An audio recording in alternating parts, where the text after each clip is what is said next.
उठ के प्रकाशमान हो जाइए दोस्तों, क्योंकि हमारी ज्योति यीशु राजा मुक्तिदाता उद्धार करता बहुत जल्दी बादलों में सवार होकर पिता की महिमा में हम सबों को लेने आने वाले हैं।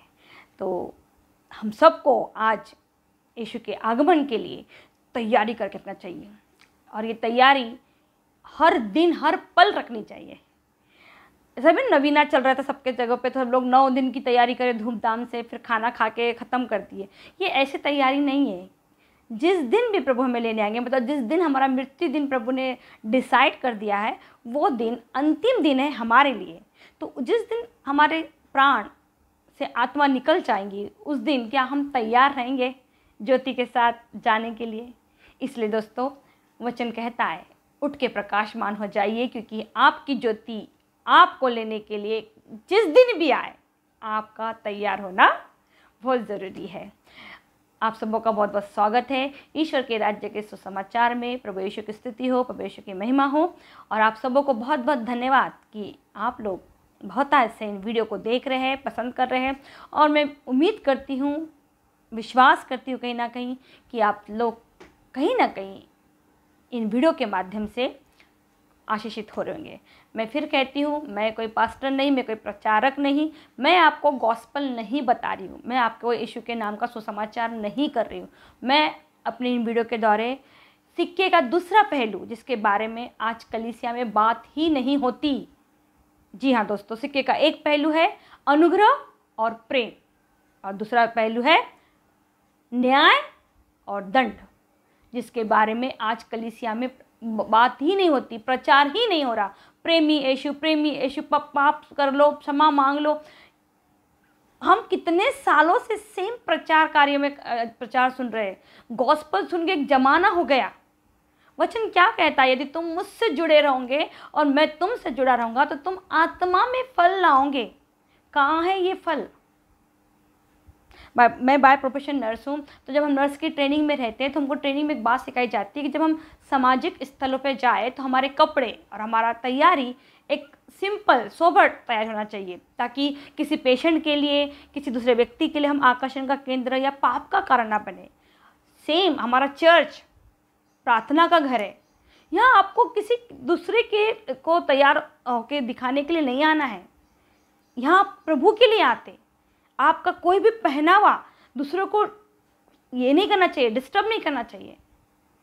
इतना सारा सोना पहन के आते, इतना सारा सोना किसके लिए? प्रभु को आपका सोना दिखता ही नहीं, क्योंकि आपके सोने की कोई वैल्यू है ही नहीं प्रभु के। उसने तो सोने की दीवार रोड बना के रखी है। इसका मतलब कितनी खोखली है हमारी क्रिश्चियनिटी। हम प्रभु के घर में आते हैं। हाँ, प्रभु ने ये बिल्कुल बोला कि आपके वस्त्र स्वच्छ होना चाहिए, आपको अच्छे तैयार होकर आना बिल्कुल जरूरी है। ऐसा अवतार लेके भी आना सही नहीं है। बहुत से ऐसे लोग भी चर्च आ जाते हैं, ऐसे ही अवतार लेके आ जाते हैं, वो भी गलत है। लेकिन इस तरीके का पहनावा जो दूसरे को ये करता है, डिस्टर्ब करता है, आपको नहीं करना चाहिए। जाइए ना, पार्टियों में जाइए, बर्थडे फंक्शन में जाइए, आपको कितना सोना पहन के जाना है वहाँ जाइए, कोई प्रॉब्लम नहीं है। वहाँ है इंजॉयमेंट का ही कारण है। वो एक लिमिट में, कोई भी तैयारी का एक लिमिट होता है। आज हम बदले ही नहीं है, हमारा कैरेक्टर हमारा प्रभु हमारा स्वभाव ही बदलने आए थे। वो क्या बताने आए थे कि मेरे जैसा स्वभाव में वैसा आपको स्वभाव में बनना है। वो तो हम बन ही नहीं रहे। वही पाप, वही एक सिक्का खो गया तो प्रभु से लेने आया, एक भूली भेड़े आई तो प्रभु से लेने के लिए आया, वो भटका हुआ लड़का। इस सब का समय खत्म हो गया। ये तो उन लोगों के लिए जिनको अभी जस्ट सुसमाचार सुनाया जाने वाला है, जिन्होंने कभी भी गॉस्पेल सुना ही नहीं है, फर्स्ट टाइम सुन रहे हैं, उनके लिए है ये। क्योंकि वो पहली बार यीशु को सुन के अपना पाप स्वीकार करेंगे। लेकिन जब हम इतने सालों से 2000 साल से हम क्रिश्चियन हैं, अगर हमारे पूर्वज से पूर्वज चल रहे आ रहे, तो हम कहाँ, हमारे पास आत्मा के फल कहाँ हैं? हम में से कौन ये बात करता है कि आपके मेरे परिवार में बैठ के बात कौन करता है कि हम स्वर्गराज जाने वाले हैं? जब हमारा परिवार जमा होता है तो कोई ये बात करता है क्या? नहीं करता दोस्तों। और हम सब क्रिश्चियन हैं।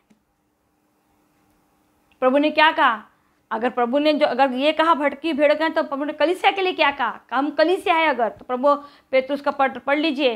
पौलुस का पत्र कहता है, यदि आप एक ही काम बार बार करते हो और बार बार क्षमा मांगते हो, तब सुअरों के जैसे हो। क्योंकि सुअरों को आप कितना भी नलाओ दुलाओ रखो, अच्छा वो जाके चिकन में जाता है। ये मैं नहीं कहती, आप पत्र पढ़ लीजिए, गॉस्पल पढ़ लीजिए। कलीसिया को तैयार होने का समय आ गया है। अभी कहाँ है कलीसिया से यीशु लेने आने वाला है? नहीं है, कहीं नहीं है, कहीं दिखता ही नहीं है। इतना ग्रैंड वेलकम करने के लिए यीशु ने हमारे लिए इंतजार कर रहा है स्वर्ग राज्य में। आपको लगता है इस तरीके का जीवन जीने से आप और मैं स्वर्ग राज्य में चले जाएंगे?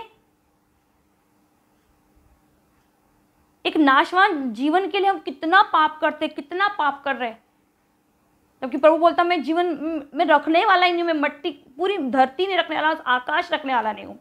अगर आप और मैं एक सबसे अच्छे क्रिस्ती है ना, तो ईश्वर के वचन पे ध्यान दे दीजिए। प्रभु ना तो ये पुरानी धरती रखने वाला है, ना ये पुराना आकाश, तो किसके लिए पाप कर रहे हैं आप? क्या कारण क्या है पाप करने का? आज छोटा सा बच्चा घर में फिर मोबाइल का रिंगटोन सुन के उठता है, टीवी का आवाज सुन के उठता है। 2.5 साल का बच्चा नहीं हुआ तो हम उसको A for apple, B for सिखाते हैं, लेकिन क्या हम उस बच्चे को उस परिवार में क्योंकि जो सुसमाचार सुनता है उसी ने बपतिस्मा ग्रहण किया। हमारे बच्चे ने तो सुसमाचार सुना ही नहीं, फिर बपतिस्मा ग्रहण कैसे किया उसने? वो एज ए पेरेंट हमारी जिम्मेदारी है कि हमने अगर उसको, हम क्रिश्चियन माँ बाप है तो अगर उसे हमने बपतिस्मा दिलाए हैं तो हमारा काम है उसको सुसमाचार सुनाने का। कई लोगों की शादियाँ कर देते हैं और शादी के बाद उनको छोड़ देते, धर्म में लाते, धर्म में ला के छोड़ देते, धर्म के तुम कैसा भी जिंदगी जियो। अरे जिस क्रिश्चियनिटी धर्म नहीं है, मुकुट है, मुकुट, स्वर्ग के राज्य का मुकुट, ये ऐसे ही मिल जाएगा आपको और मुझे। अगर जो जिंदगी अन्य जाति के लोग भी जी रहे हैं वही जिंदगी हम भी जी रहे हैं, तो हमें उनमें फर्क क्या है? आपने अगर बीच में न्यूज में कंटिन्यू आ रहा है, कुत्ते लोग इंसानों को काट रहे हैं और जिनके कुत्ते इंसानों को काट रहे हैं उनको कोई असर ही नहीं हो रहा। वो बच्ची को कुत्ते ने काटा, वो लेडीज जाके बच्ची को देख भी नहीं रही। इसलिए वचन में कहता है सुअर और कुत्तों के समान अपना आचरण मत बनाओ।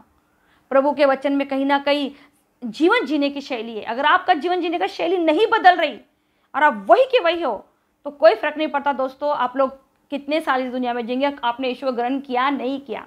मैं फिर बोलती हूँ, जो पिछले है वो अगले हो जाने का मतलब वो है जो अगले है, मतलब जिन्होंने कितने सालों से यीशु को ग्रहण किया हुआ है, प्रार्थना करते हैं, चर्च जा रहे, बाइबल, वो अगले लोग अगर आत्मा में फल नहीं लाएंगे तो वो पिछले लोग जो यीशु के आगमन के एक दिन पहले भी यदि सुसमाचार सुन के विश्वास कर लेंगे तो वो अगले हो जाएंगे। ये मतलब है उसका। ये उनके लिए नहीं है जो प्रभु को जानते हैं और बार बार पाप में गिर रहे, और कोई बात नहीं बेटा, प्रभु माफ कर देगा, प्रभु माफ कर देगा। ऐसा नहीं होगा। बहुत महान, बहुत पवित्र नाम है यीशु, इसको ऐसे 54-58 में मत खर्च कीजिए। उसके पिता का मन जानिए। पिता का मन क्या है? पिता का मन यीशु है। और यीशु ने क्या बोला? जैसा स्वभाव में मैं हूं वैसे तुम बनो। है आज हम स्वभाव में? आज हम जानवरों के लिए कितना प्यार है हमारे दिलों में, और इंसानों के लिए कोई फीलिंग नहीं है। कुत्ते ने काट दिया तो छुप गए, वो लेडीज को कुत्ते ने काटा, उसका खर्चा भी नहीं उठाया बच्ची के ऊपर। ये हमारी क्रिश्चियनिटी है आज। जानवरों को प्यार करना बहुत अच्छी बात है, लेकिन जानवरों और इंसानों में फर्क है कि नहीं है? जो अगले है वो पिछले हो जाएंगे। हर किसी को प्रभु ने पापी व्यक्ति को स्वीकार कर लिया। प्रभु ने उस पापी व्यक्ति को स्वीकार किया जो व्यक्ति सुसमाचार नहीं जानता था, सिर्फ पहली बार सुसमाचार सुना था। आप और मैं तो कई साल से सुसमाचार सुन रहे हैं। आत्मा के फल कहाँ है? कहाँ है वो आनंद? उठ के प्रकाशमान हो जाइए। कहाँ है हमारे चेहरों पे ज्योति प्रकाश की? चमक रहे हमारे चेहरे यीशु के नाम पे। एक छोटी छोटी चीज से हमारे चेहरे उतर जाते यीशु के नाम से। प्रेरित लोग जेल में है, भजन गा रहे यीशु के नाम पे। जेल में कोई गाना गाता है क्या? लेकिन यीशु के नाम में आनंद होता। आज आप और मेरा जीवन वैसा है क्या? कि हम वाक्य में यीशु के नाम में आनंदित है, कि वही हमारे दैनिक जीवन में हम लगे हुए हैं, हर वही काम और उसी में दुखी है। कभी एक दिन भी अलग तरह से जीने की कोशिश करते हैं आप और मैं? वही रूटीन, टाइम ही नहीं मिलता। तो अब जिंदगी दुनिया में आए क्यों है? ड्यूटी जाके पैसे कमा के, खाना खा के, सो के, फिर ड्यूटी जाके पैसे कमा खा, ये काम तो अन्य जाति के लोग भी करते जिन्होंने यीशु को ग्रहण नहीं किया, जो गोस्पेल नहीं जानते, जो ये वचन नहीं जानते कि दैनिक जीवन की अच्छा मृत्यु अच्छी है। तो फिर कैसा? आप में और उनमें, हम में फर्क क्या है? वो भी अपने बच्चों को अब्रॉड भेजना चाहते हैं, हम भी अपने बच्चों को अब्रॉड भेजना चाहते हैं। वो भी पढ़ लिख के बड़े बनना चाहते हैं, हम भी अपने बच्चों। तो उनमें और हमें फर्क क्या है? दोस्तों समय आ गया है, मिस्र देश से, मेरा पिछले वीडियो था, मिस्र देश से गुलामी के राह से 22 लाख लोग निकल के तो आए थे, लेकिन वो सब के सब हठधर्मी बने रहे। परमेश्वर की आवाज़ न सुनने से उन्होंने इनकार किया, और वो जो रास्ता परमेश्वर ने उनके लिए 11 दिन का था, उन्होंने खुद अपने वजह से 40 साल का कर दिया। पहली बात। दूसरी बात, मूसा की वजह से उन्हें क्षमा मिली एक टाइम के लिए, लेकिन उसके बाद भी वो 22 लाख लोग मिस्र में मर गए। वो जितनी भी पुरानी पीढ़ी थी वो सब नाश हो गई। अगले थे वो पिछले हो गए, और जो पिछले जो बच्चे थे, छोटे छोटे बच्चे थे, वो सब जवान होके कनान देश में प्रवेश करे। आज ऐसा जीवन आप और मैं ना जिए। हम योना नबी को याद किए, 40 दिन में निन्यानवे के लोगों ने परिवर्तन कर दिया, पश्चाताप किया, लेकिन वहाँ इजरायली ने यिर्मयाह नबी की वजह से 10 साल प्रचार किया। उन्होंने पाप स्वीकार, पश्चाताप करो, प्रभु नाश करेगा, बाबुल तुम पे राज करेगा, लेकिन नहीं सुने, नहीं सुने, नहीं सुने। आज आप और मैं भी जिंदगी ऐसे। बोला धूला अगर आपसे दूर हो जाएगा तो आप उपवास करेंगे। हम तो पार्टियां कर रहे हैं, धूला तो कब से हमसे दूर हो गया। वचन कहता है ना, एक दिन आएगा जब धूला हमसे क्या हो जाएगा, बिछुड़ जाएगा, और तब हम उपवास करेंगे। कहाँ है हमारे उपवास? कहाँ है हमारे उपवास? हम तो पार्टियां कर रहे हैं, बड़े बड़े फंक्शन कर रहे हैं, शादी, बर्थडे पार्टी, भस्म कम्युनियन, दृढ़ीकरण, एक से बढ़कर एक। कहाँ है उपवास? कहाँ है? वो दिन आएंगे जब मेरे लोग मेरे नाम पे क्या करेंगे, उपवास करेंगे। कहाँ है उसके लोग? कहाँ है उसकी कलीसिया जो उपवास कर रही है? एक टाइम का खाना नहीं मिल जाए, देख लो फिर क्या आता हुआ था घर में। ये है कलीसिया की तैयारी, ये हम उठ के प्रकाशमान हो गए। ये है दूसरा सिक्का यीशु का आगमन का। मैं फिर कहती हूँ, 4 गॉस्पेल जिसने कभी नहीं सुना वो व्यक्ति पहला है, वो उसके लिए महत्वपूर्ण सारे गॉस्पेल है। लेकिन जो 4 गॉस्पेल पढ़ चुका, सुनने का बपतिस्मा ग्रहण कर चुका, उसके लिए कलीसिया को किस तरीके का जीवन जीना चाहिए, और ये सब लिखा है प्रेरित चरित्र के बाद। रोमियो के नाम, कुरिन्थियों के नाम, जितने भी लेटर है उसमें कलीसिया कैसी परफेक्ट बनेगी ये लिखा गया है। उस पर आप हमारा ध्यान होना चाहिए। 4 गॉस्पेल में हमने विश्वास कर लिया है, इसलिए तो हमने बपतिस्मा लिया है। 4 गॉस्पेल हमने, जो भी हम पूरे विश्वास करते हैं कि यीशु दुनिया में आए थे, यीशु हमारे लिए मरे, यीशु जी उठे, और यीशु स्वर्ग में उठा लिए गए। जो इस बात पे विश्वास करता है, ये 4 गॉस्पेल पे, वो बपतिस्मा ग्रहण करता है। ये हमने कर लिया। लेकिन अब सेकंड पार्ट क्या है? यीशु हमको लेने आने वाले हैं, तो उस पार्ट पे हम कब काम करेंगे?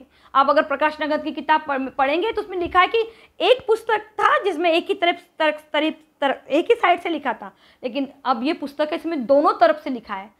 तो आप एक तरफ का तो पार्ट पढ़ रहे हैं सब जन, मेरा प्रभु अनुग्रही, प्रेमी, दयालु, क्षमाशील, लेकिन दूसरा पार्ट, मेरा प्रभु न्यायी, सिंह के समान धाड़ के आने वाला है, पिता की महिमा में आने वाला है, और स्वर्ग और नरक का पुरस्कार देने वाला है। ये पाठ कब पढ़ेंगे और कौन पढ़ेगा? इसकी तैयारी आप और मैं कब करेंगे दोस्तों? आज हर एक पेरेंट्स को अपने बच्चों की आत्मा बचाने से पहले अपनी आत्मा बचाने की जरूरत है। आपकी आत्मा नरक में जाने की तैयारी में है तो बच्चों की क्या बताओगे आप? घुटने पे आ जाइए दोस्तों, अपने और अपने बच्चों की आत्मा की बचाने के लिए प्रार्थना। आपने और मैंने प्रभु को सिर्फ 70-80 साल के जीवन के लिए ग्रहण नहीं किया है। ऐसा है तो आप अन्य जाति में वापस चले जाइए, क्योंकि वहाँ पर भी मिराकल हो रहे हैं। आप जाके देखिए, यूट्यूब पे भरे पड़े हैं, उनके भी भगवानों के नाम पे बड़े बड़े मिराकल्स हो रहे हैं। लोग सोना चांदी चढ़ा रहे हैं, मन्नतें कर रहे हैं, सेम हो रहा है। अगर यही सब करने के लिए आपने ईश्वर ग्रहण किया है तो आपको कोई जरूरत नहीं है। लेकिन हाँ, आप अनंतकालिक जीवन पे विश्वास करते हैं, विश्वास करते हैं कि मरने के बाद एक और जीवन है, एक ऐसा जीवन जिसमें हमें परमेश्वर के द्वारा एक महिमा की देह मिलेंगी, एक ऐसी देह जो परमेश्वर की ज्योति का सामना कर सकती है। ये देह परमेश्वर की ज्योति का सामना नहीं कर सकती। ये आदम के फल खाने के बाद जो ट्रांसफर हुआ वो देह है। लेकिन आदम ने जो फल नहीं खाया था उसके पहले का जो शरीर था वो महिमा का देह था। वो पिता से डायरेक्ट बात करता था, तो पिता सिंपल आते थे उस आदम की वाटिका में, साथ में पुत्र भी आता था। जब तक पवित्र आत्मा के आदम चल रहा था वो महिमा की देह में था। जैसे ही फल आ गया वो महिमा की देह में जो पवित्र आत्मा उसको चला रहा था निकल गया। ये वो शरीर है, इसे फिर से प्रभु कन्वर्ट कर देंगे उस महिमा की देह में। बहुत अद्भुत है स्वर्ग का राज्य, ईश्वर के साथ रहना। मैं कभी कभी कल्पना करती हूँ नींद में कि मैं मेरे पिता के साथ हूँ, मेरे यीशु के साथ हूँ मैं, और मैं बोलती प्रभु मेरे में कितनी सारी कमियां हैं, क्या मैं तुझे देख पाऊंगी? क्या मैं यीशु राजा को देख पाऊंगी? क्या मुझे वो महिमा की देह मिल पाएंगी?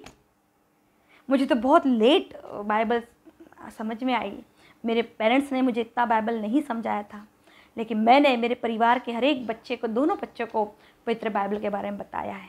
अब उनका फल वो लाए, लेकिन मेरा काम है मेरे बच्चों का शरीर नहीं, आत्मा। इसलिए मेरे बच्चे क्या जॉब पे चढ़ते, क्या नहीं चढ़ते, क्या कमाते, मुझे कोई फर्क नहीं पड़ता। मेरा पिता है, उसने अगर इस संसार में भेजा है तो खिलाएगा पिलाएगा। मैं उसके लिए, क्योंकि मैं इतना ना बटोर लूँ कि सड़ जाए, मैं इतना ना खा लूँ कि मेरे नाक से इल्ली बन के निकल जाए। जितना मेरे को ज़रूरत है मेरा पिता मुझे दे रहा है, 25 साल से दे रहा है। उसके पहले भी पिता के घर में किसी चीज़ की कमी नहीं किया है। कभी मैंने भद खाने की कोशिश की ही नहीं, ताकि उल्टी हो जाए या पेट खराब हो जाए। दोस्तों, समय आ गया है। वचन कहता है जिसके बाद 2 कुर्ते हैं, 1 कुर्ते दूसरों को दे दे। जो से ज़्यादा कुछ मत बटोरिए, कुछ भी रहने वाला नहीं है।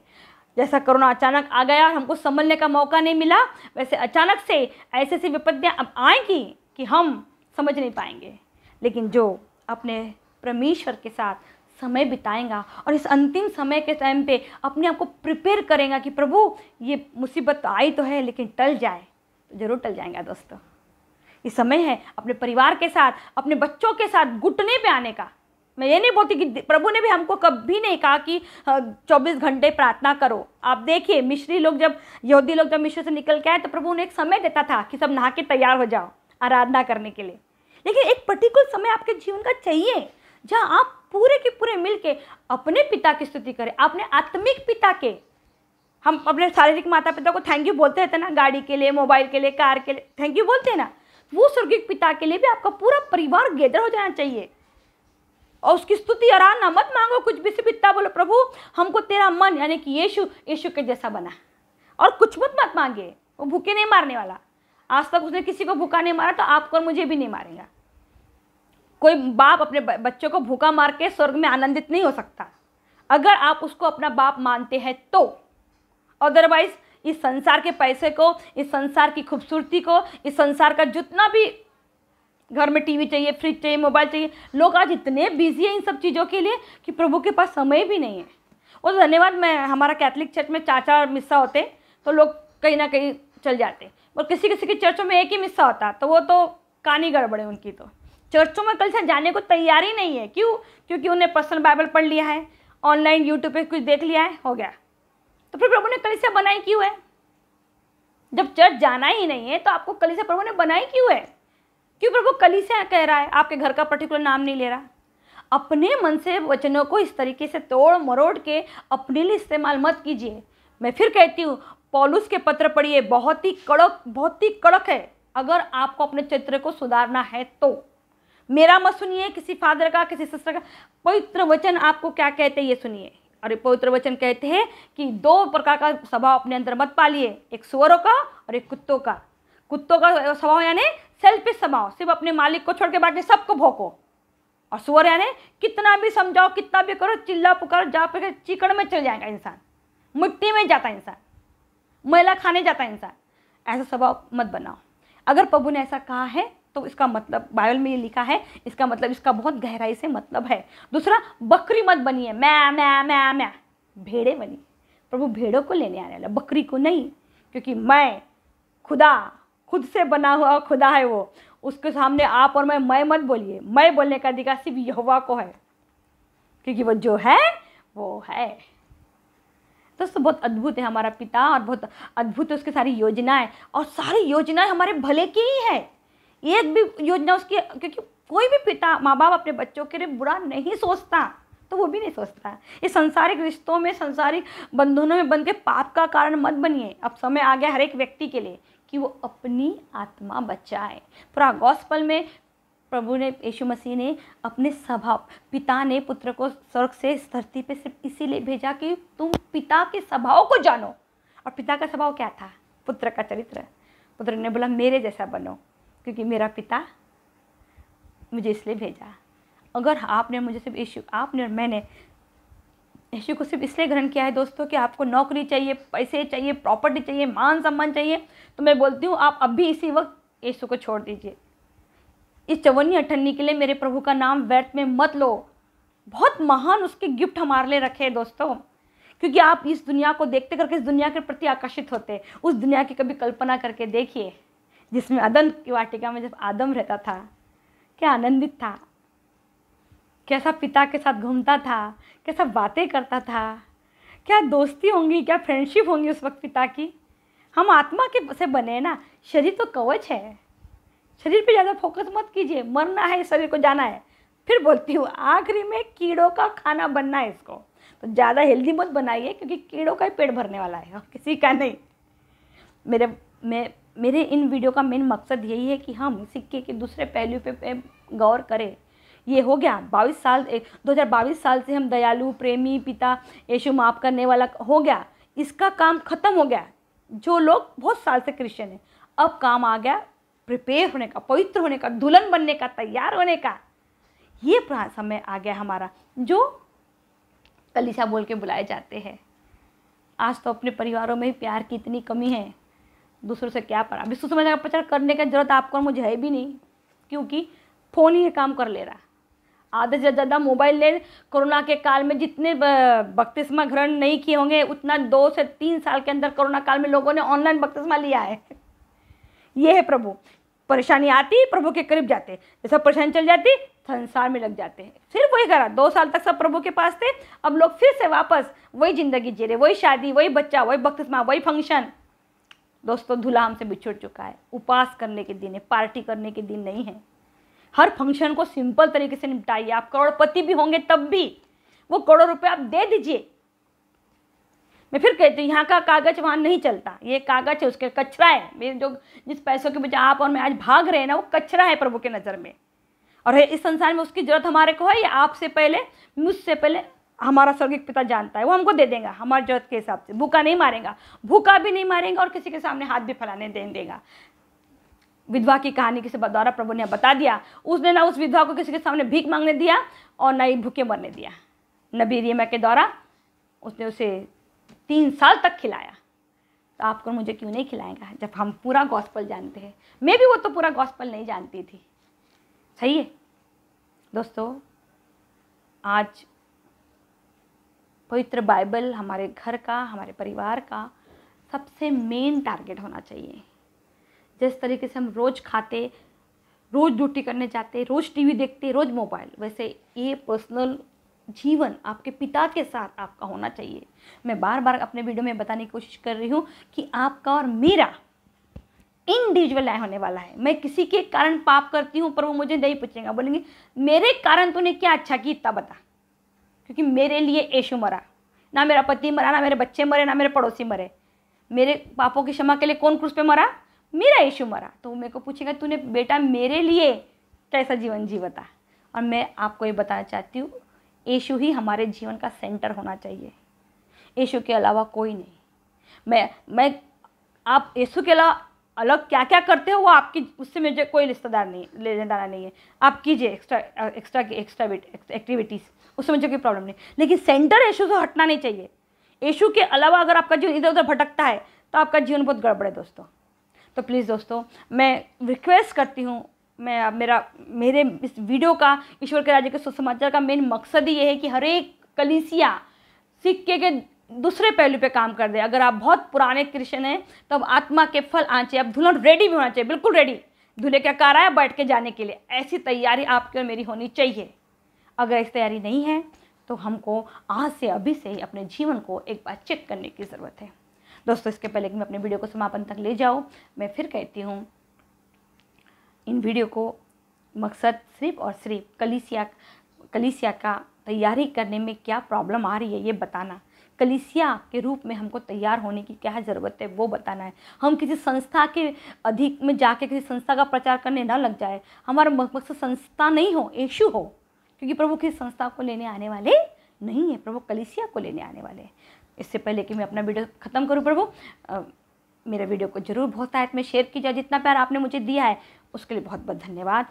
मुझे लगता है कि यीशु राजा इन वीडियो के माध्यम से आप सबों से बोले और आप सबों को दुल्हन के समान तैयार होकर रख दे कि जब मुक्तिदाता आए तो आप बिल्कुल रेडी मिले और आनंद के साथ मुँह लटका के, मृत्यु आ गई तो डर गए नहीं, प्रभु मैं आगे मृत्यु चल लेके प्रभु तेरे साथ जाने को मैं तैयार हूँ, उस राज्य में जिसकी इंतज़ार मैंने बपतिस्मा करने से समय से लिया था।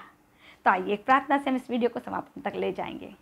हे मेरे स्वर्गीय पिता, मैं तेरा धन्यवाद देती हूँ हर एक बात के, हर एक पल के लिए, इन शब्दों के लिए जो मेरे तूने आज विचार दिया, इन विचारों के लिए प्रभु। मेरे मेरे प्रभु, मेरा एक ही मकसद है इन वीडियो के माध्यम से तेरी कलीसिया तेरे दूसरे पहलू को, तेरे दूसरे रूप को जाने प्रभु, कि अगर तू प्रेमी अनुग्रह है तो तू न्याय भी और शेर के समान, सिंह के समान आने वाला है। और इस रूप का सामना करने के लिए कलीसिया को अब तैयार हो जाना चाहिए। कलीसिया को बिल्कुल दुल्हन बनकर तैयार होना चाहिए, ताकि जब भी दूल्हे की कार आए तो दुल्हन धड़ से जाके बैठ जाए, ना कि बोले कि 10 मिनट और दो, 5 मिनट और दो। प्रभु हमें तैयार कर, हमें इस तरीके से तैयार कर कि तुझे आनंद हो जाए कि जो महान बलिदान तूने उस क्रूस पे दिया, कि ताकि सारी आत्माएं उस महिमा की देह को पा सके जो तुझे पिता ने तीसरे दिन पहनाया प्रभु, वो सब देह हमें भी मिल जाए। इससे तूने इतना महान बलिदान उस क्रूस पे दिया है प्रभु। उस महान बलिदान को प्रभु लोग हल्के में या डायलॉगबाजी में ना ले प्रभु। ये सिर्फ को चंगाई मांगने के लिए, किराना भरने के लिए या छोटी छोटी ज़रूरतों के लिए प्रभु लोग तेरे नाम का इस्तेमाल ना करे प्रभु। शायद इसलिए वचन में तूने कहा है प्रभु कि मेरा नाम व्यर्थ ना लेना। लेकिन प्रभु आज मनुष्य बहुत ही सेल्फिश ज़िंदगी जी रहा है प्रभु। हर छोटी छोटी बात पे वो तुझे याद करता है जब उससे तेरी ज़रूरत होती है। लेकिन जब वो कोई गलत काम करता है, कभी गलत जीवन जीता है, गलत कैरेक्टर में चला जाता है, तब उसे याद ही नहीं आता प्रभु कि तू उसके अंदर है। हे मेरे प्रभु, मैं अपने लिए और अपने पूरे परिवार के लिए और जितने भी लोग प्रभु ये वीडियो के माध्यम से मेरे विचारों को, पवित्र बाइबल के विचारों को सुन रहे प्रभु, उन सबको तू तैयार कर प्रभु। उन्हें सेकंड इनिंग के लिए तैयार कर प्रभु, और उन्हें सच्चाई का सामना करने को तैयार कर प्रभु, और अपने जीवन को बदलने को तैयार कर। क्योंकि यीशु राजा कुछ नहीं, लोगों के स्वभाव बदल नहीं आए थे, उन्होंने अपने पिता का मन लेके आए थे, और पिता का मन यीशु में था, और यीशु ने अपने पिता के मन को स्वयं हमारे बीच में जी के दिखाया कि पिता हमसे क्या चाहते हैं। वो हमें रंग से, रूप से नहीं, बल्कि अपने स्वभाव से बदलना चाहते हैं प्रभु। ऐसा हो जाए प्रभु कि तेरे आने के पहले तेरी कलीसिया पूरी तरीके से तेरे स्वभाव में कन्वर्ट हो जाए। सारा आदर, सारे महिमा मेरे पिता को मैं देती हूँ, उसके परम प्रिय पुत्र और हमारे मुक्तिदाता, उद्धारकर्ता ईसा मसीह के नाम में, आमीन।